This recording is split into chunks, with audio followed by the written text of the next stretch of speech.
देखिएगा श्रीमद् भगवत गीता अध्याय नंबर आपको दिखाते हैं 7 का श्लोक नंबर 18 और 19।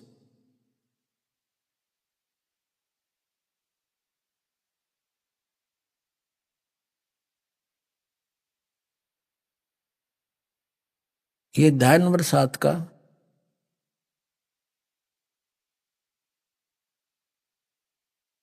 अध्याय नंबर 7 का हम श्लोक नंबर 18 लेंगे बस।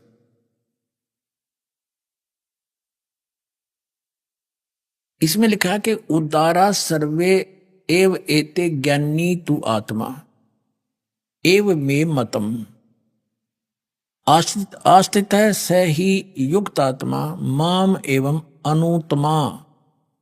अनुत्तमाम गतिम। ये अनुत्तम शब्द है, इन्होंने अनुत्तमा का अर्थ कर दिया अति उत्तम। कर्म ठोकों ने, देख अज्ञानियों ने। इसका अर्थ बनता है कि ये ज्ञानी आत्मा उदारा सर्वे, ये सभी हैं तो उदार यानी बहुत अच्छी हैं, भगवान पाने के लिए शीश सौंप दिया। ये मेरे विचार में ये सभी ज्ञानी आत्मा हैं तो अच्छी उदार हैं, नेक हैं। परंतु आस्थित से ही युक्त आत्मा माम एवं अनुत्तमाम गतिम, ये सभी अच्छी आत्माएं हैं। आस्थित युक्त आत्मा भगवान में लगी हुई, आस्थित से ही वे सब लगी हुई हैं। माम एवं अनुत्तमाम गतिम, मेरे से प्राप्त ओम नाम से प्राप्त होने वाली मेरे वाली अनुत्तम गति में ही आस्थित हैं, आश्रित हैं। ये क्या बताते हैं, देखिए ये सभी उद्धार हैं, परंतु ज्ञानी तो साक्षात मेरा ही स्वरूप, मेरा स्वरूप ही है, ऐसा मेरा मत है। चलो ये पहले इनकी पढ़ लेते हैं अंग्रेजी। क्योंकि वह युक्त आत्मा मन तत्व मन बुद्धि वाला ज्ञानी भक्त अति उत्तम गति स्वरूप, अति उत्तम लिख दिया अनुत्तम का डिक्शनरी बदल डाली, व्याकरण का नाश कर दिया अपने अज्ञान के कारण। अनुत्तम माने अच्छा होता है कहते, जैसे अनुतीर्ण है, और अनुतीर्ण जहां लिखा उसको कह दे सबसे पास हो गया ये बच्चा, वो लक्ष्य रहा, उसके लिखने से अनुवाद गलत कर लेने से क्या वो सफल हो जाएगा?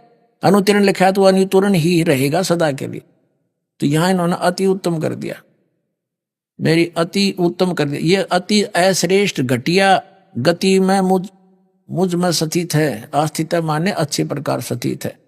इसका अर्थ फिर पढ़ लीजिए कि उदारा सर्वे एव एते ज्ञानी तु आत्मा, ये ज्ञानी आत्मा है तो उद्धार सब की सब, ये मेरे विचार से बिल्कुल अच्छी आत्माएं हैं। आस्थित से ही युक्त आत्मा, युक्त आत्मा ने भगवान में भक्ति में लगी हुई ये आत्माएं माम एवं अनुत्तमाम गति, मेरे वाली अनुत्तम गति में ही सभी आस्थित हैं, उसमें जकड़ी पड़ी है, उसमें आश्रित होगी ये।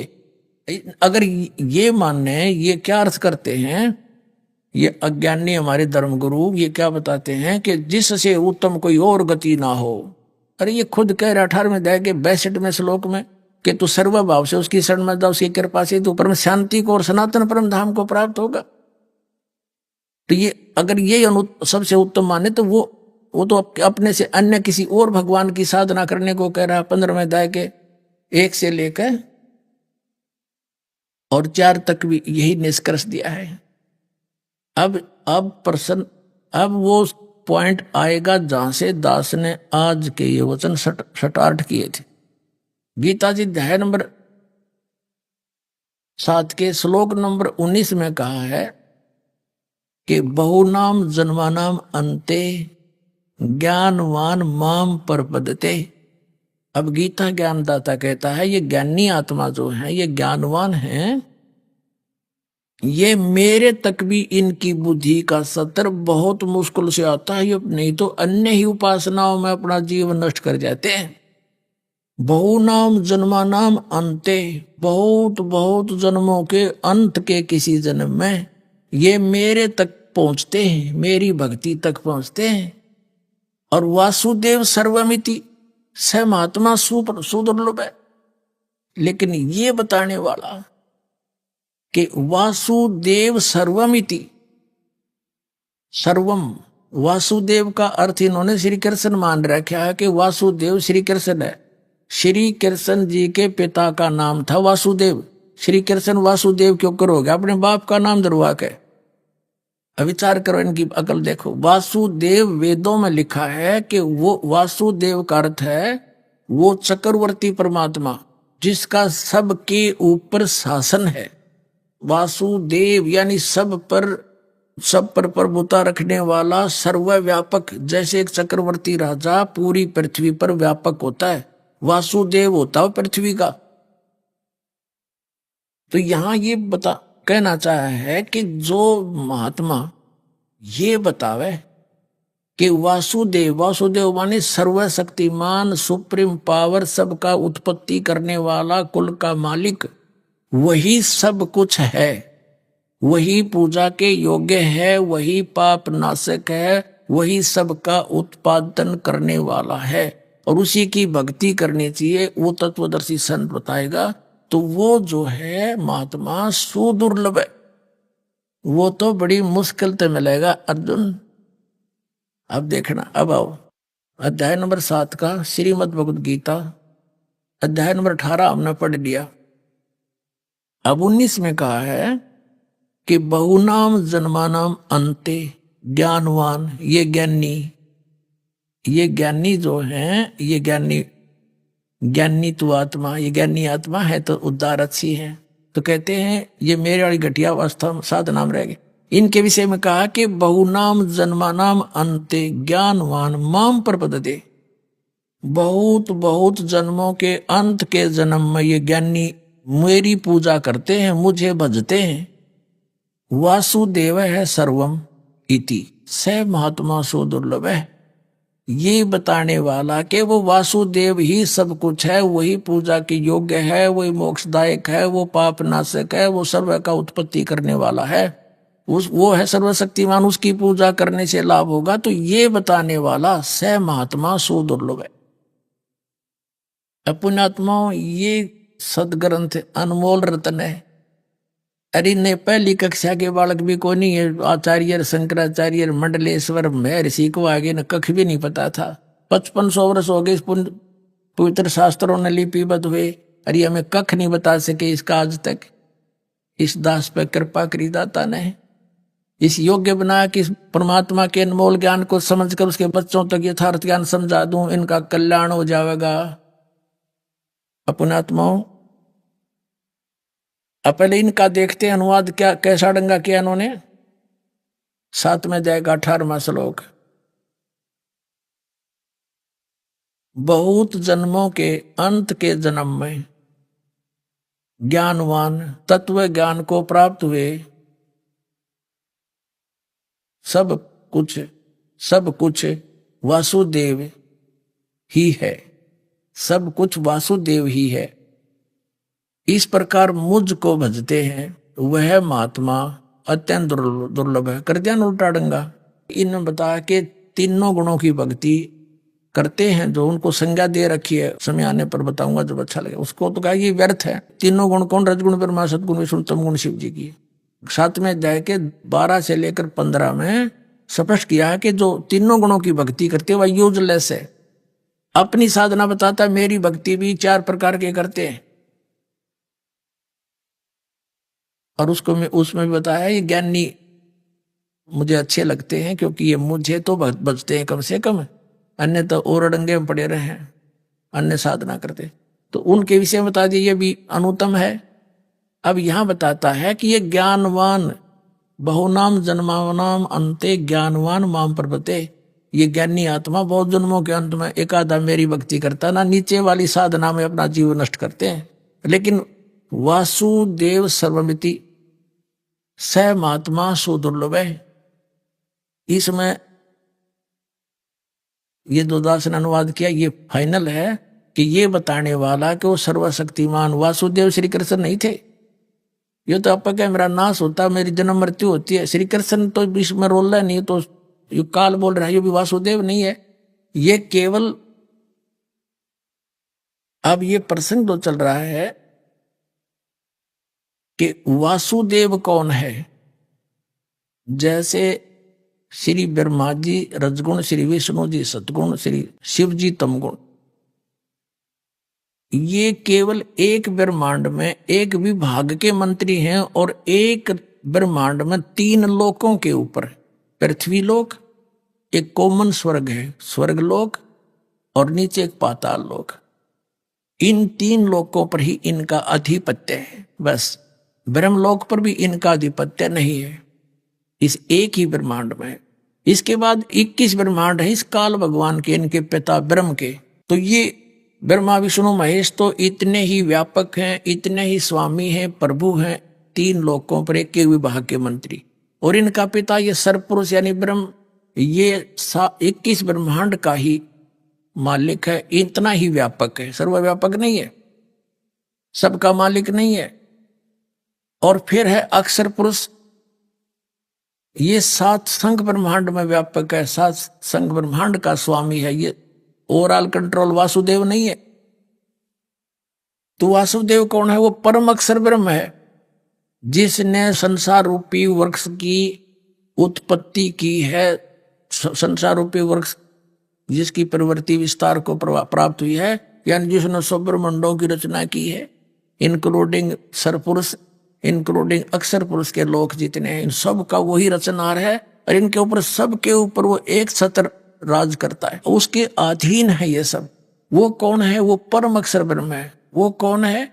वो संसार रूपी वृक्ष की मूल है, वो जड़ है। ये 3 पुरुष अब अध्यात्म मार्ग में, ब्रह्मा विष्णु महेश नहीं, इनसे ऊपर 3 पुरुष है, सरपुरुष, अक्षर पुरुष, परम अक्षर पुरुष। तो परमात्मा ने अपनी वाणी में कहा कि अक्षर पुरुष एक पेड़ है, सरपुरुष वा की डार, और तीनों देवा शाखा हैं, ये पात रूप संसार। श्रीमद् भगवद गीता अध्याय नंबर 15 के श्लोक नंबर 16 बताया कि 2 पुरुष हैं, सरपुरुष और अक्षर पुरुष। ये भी और इनके अंतर्गत जितने प्राणी हैं वो सब नाशवान है। 15वें अध्याय के फिर 17वें श्लोक में बताया है कि उत्तम पुरुष तो अन्य परमात्मा इति उदाहरते है। उत्तम पुरुष यानी श्रेष्ठ परमात्मा, श्रेष्ठ प्रभु तो इन दोनों से अलग है, सरपुरुष और अक्षर पुरुष से। और वही तीनों लोकों में प्रवेश करके सबका धारण पोषण करता है। वो अव्यय ईश्वर है, वो वास्तव में अविनाशी भगवान है, और यही परमात्मा कहा जाता है। अब जैसे 8वें अध्याय के प्रथम श्लोक में अर्जुन ने पूछा कि किम तत्ब्रह्म, जिसके विषय में आपने 7वें अध्याय के 29वें श्लोक में कहा है कि उस तत्ब्रह्म को जानकर फिर प्राणी किसी वस्तु की डिमांड नहीं करता, वो जरा और मरण से छूटने का ही प्रयत्न करता है। तो किम तत्ब्रह्म, तो गीता ज्ञानदाता ने 8वें अध्याय के 3रे श्लोक में कहा कि वो परम अक्षर ब्रह्म है। एक तो सरब्रह्म, सरपुरुष कहो, सरब्रह्म कहो, ये संसार रूपी वृक्ष की एक डार है। और फिर अक्षर पुरुष, अक्षर ब्रह्म कहो, ये तना है। और परम अक्षर ब्रह्म ये मूल है, जड़ है, यानी सबका पालन करता, सबका उत्पत्ति करता, वो परम अक्षर ब्रह्म है। गीता जी अध्याय नंबर 15 के श्लोक नंबर 17 में कहा कि उत्तम पुरुष तो अन्य है, वो पुरुषोत्तम तो कोई और है, पुरुषोत्तम इन दोनों से अन्य है, और वही परमात्मा कहा जाता है। और तीनों लोकों में प्रवेश करके सबका धारण पोषण करने वाला है, और वो है वास्तव में विनाशी, यानी सारे संसार को, यानी ये पूरे वृक्ष को जड़ से ही आहार प्राप्त होता है, वो उसका पालन करता है। तो हम सभी का, ब्रह्म का भी, पर ब्रह्म का भी, और ब्रह्मा विष्णु महेश का भी, यानी ये तो वृक्ष की टहनियां, शाखा है, तीनों देवता, हम पात हैं। हम सबका धारण पोषण करने वाला कौन सिद्ध हुआ? वो सर्वशक्तिमान कबीर परमात्मा परम अक्षर ब्रह्म है। वो कबीर साहब है जो काशी में धारणक रूप में प्रकट हुआ था। जिस पुण्यात्मा के जन्म जन्मांतर के शुभ संस्कार बहुत ही घने होते हैं, वे प्राणी ही सतगुरु को प्राप्त होते हैं, उनको सत्संग प्राप्त होता है। क्योंकि सतगुरु के बिना सत्संग मिल नहीं सकता। और ये भोले श्रद्धालु जहां भी जाते हैं, जिस भी संत के वचन सुनते हैं, उन सभी को वो सतगुरु समझकर उनसे चिपक जाते हैं।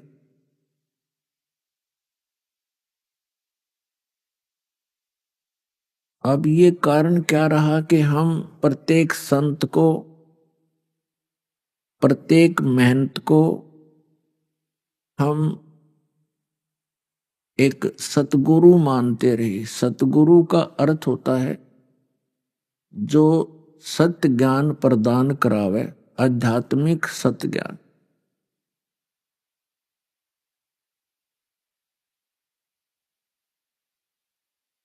अब हम जिसके पास जाते थे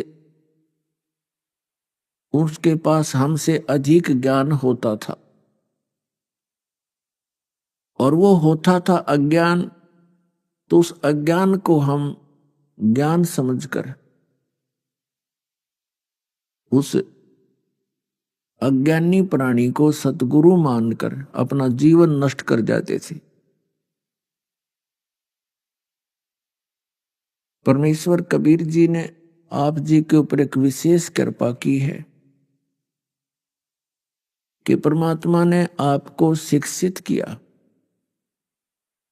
आपको अक्षर ज्ञान करवाया।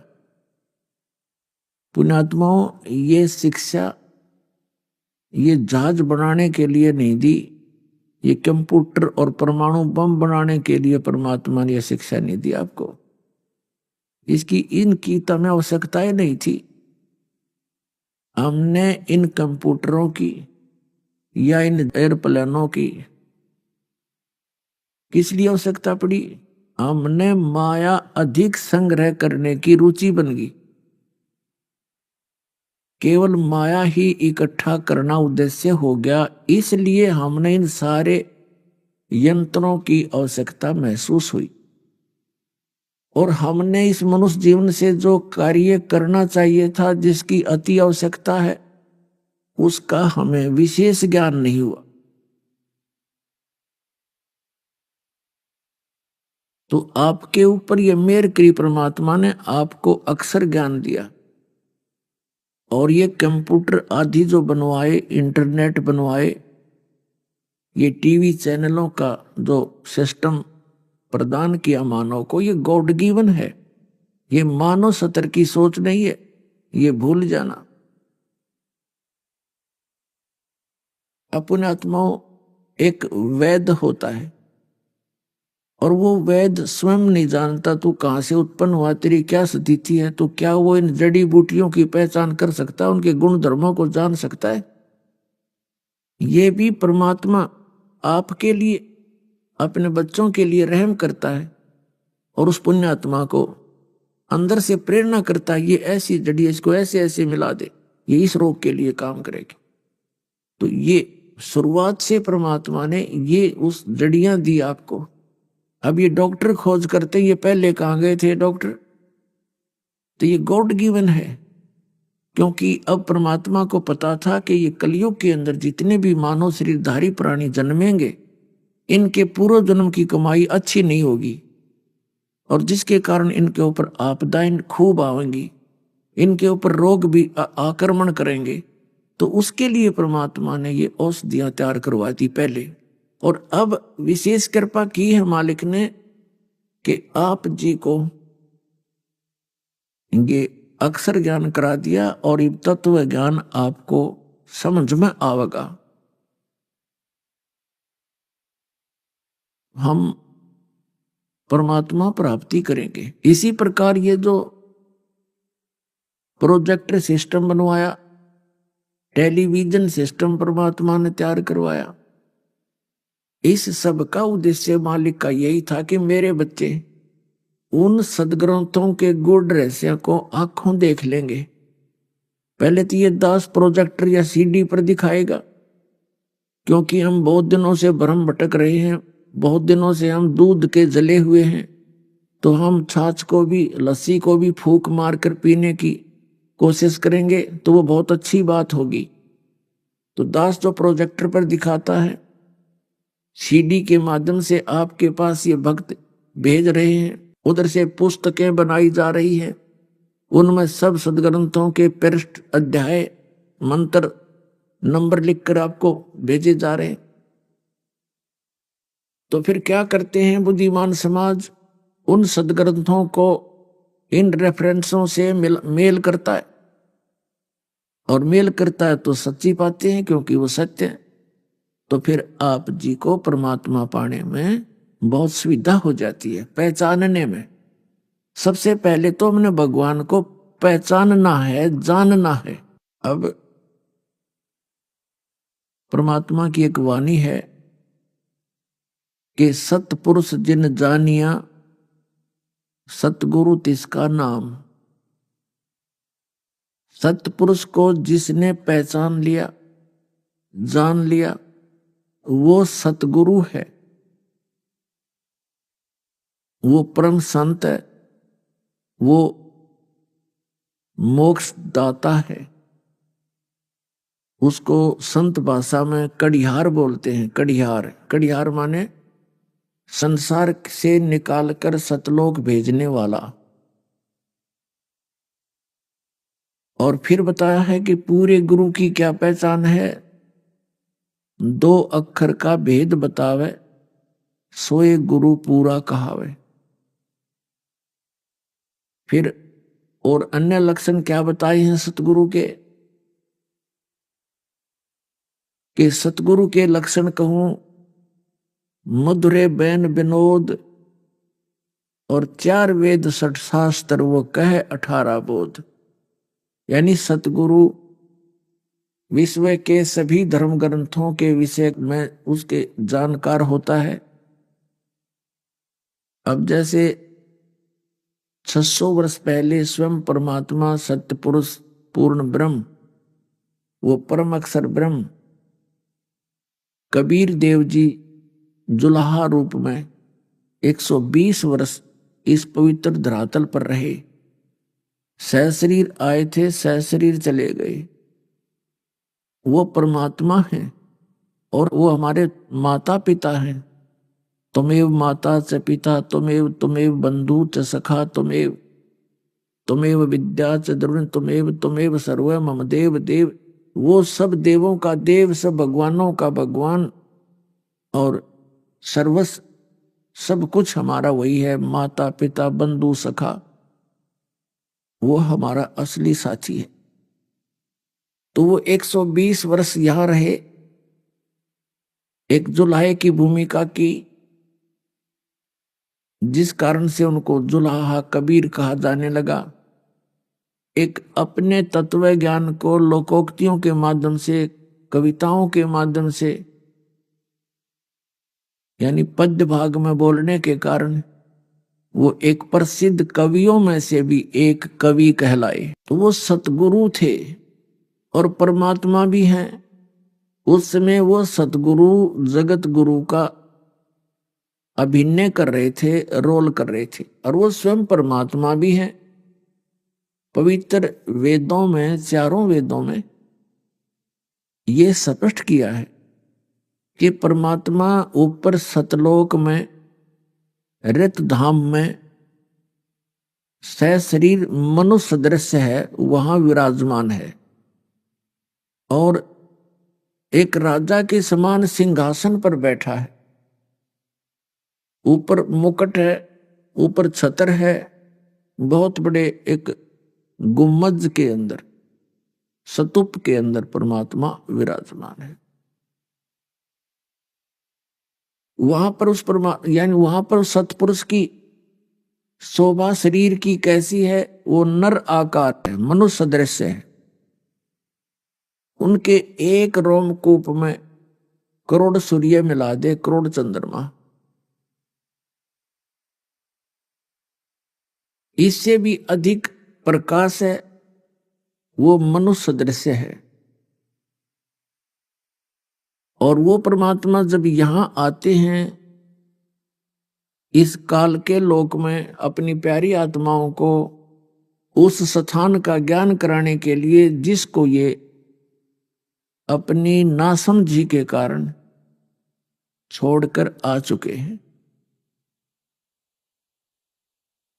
वो ज्ञान कराने के लिए कि तुम यहाँ के वासी नहीं हो, आप यहाँ काल के लोक में फंसे हुए हो, वो परमात्मा संदेश देने आते हैं कि चल हंसा सतलोक हमारे, छोड़ो ये संसारा हो। इस संसार का काल है राजा, जिन माया जाल पसारा हो, चल हंसा सतलोक हमारे, और छोड़ो ये संसारा हो। अब जैसे कई भक्त जिन्होंने अध्यात्म ज्ञान बिल्कुल नहीं, वो क्या कहते हैं, यदि सभी भक्ति करने लग गए तो इस पृथ्वी पर कौन रहेगा, सभी सतलोक चले गए तो। पुण्यात्माओं, इस ब्रह्मांड के अंदर ना जाने कितने पृथ्वी जैसे ये पत्थर घूम रहे हैं। मंगल ग्रह है, बुध ग्रह है, ये ऊपर चांद है, चंद्रमा, तो ये खाली पड़े हैं। एक यूं टुकड़ा खाली पड़ा रहेगा, पता इसका हमने ठेका ले रखा है, पड़ा रहेगा यहाँ पर। हम सतलोक में चलेंगे जहां सदा सुखी रहेंगे, ना कभी मृत्यु है, ना कोई बुढ़ापा है, ना कोई रोग है, और ऐसा ही शरीर है वहां पर। मनुष्य सदृश सृष्टि, एज इट इज सृष्टि है। बाग बगीचे खूब हैं, पहाड़ हैं, बहुत सुंदर झरने हैं वहां पर, लेकिन वहां पर ये पशु पक्षी नहीं है।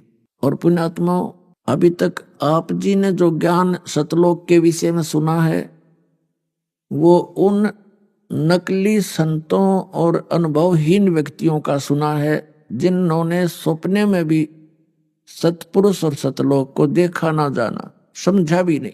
वो क्या बताते हैं कि सतलोक एक प्रकाश ही प्रकाश है, वो चेतन प्रकाश है, और आत्मा मोक्ष प्राप्त प्राणी उस अमर लोक में ऐसे लीन हो जाती है जैसे बूंद समुद्र में। ये खाक मोक्ष हुआ, वहां क्या करेंगे फिर, समुद्र में डूबने जाना है, किसकी रुचि बनेगी वहां जाने की। ये केवल उनकी अपनी अज्ञान सोच है। वहां पर ऐसी ही सृष्टि है, आप पहले वहीं रहते थे, आपके वो मकान, आपके वो महल, वो बाग बगीचे अभी भी खाली पड़े हैं, क्योंकि वहां सदाबहार है, सदाबहार वृक्ष हैं, किसी चीज का अभाव नहीं, कोई काम नहीं, कोई राग द्वेष नहीं। राग द्वेष वहां होता है जहां आपस का बंटवारा हो, या किसी चीज का अभाव हो, जहां छोटा और बड़ा हो। वह सब एक जैसे हंस हैं, एक जैसे सबकी स्थिति है, एक जैसा आहार है, एक जैसे विचार हैं। तो वहां शरीर भी इस 5 तत्वों से बना हुआ नहीं है, वो केवल नूर तत्व से बना हुआ है। उसके अंदर ये बीपी हाई लो नहीं होता, क्योंकि उसमें ब्लड नहीं है। उसके अंदर अमृत का संचार है। तो पुण्यात्माओं, स्वयं परमात्मा ने, सतपुरुष ने, कबीर जी ने आकर के अपना ज्ञान दिया, और कबीर सागर के अंदर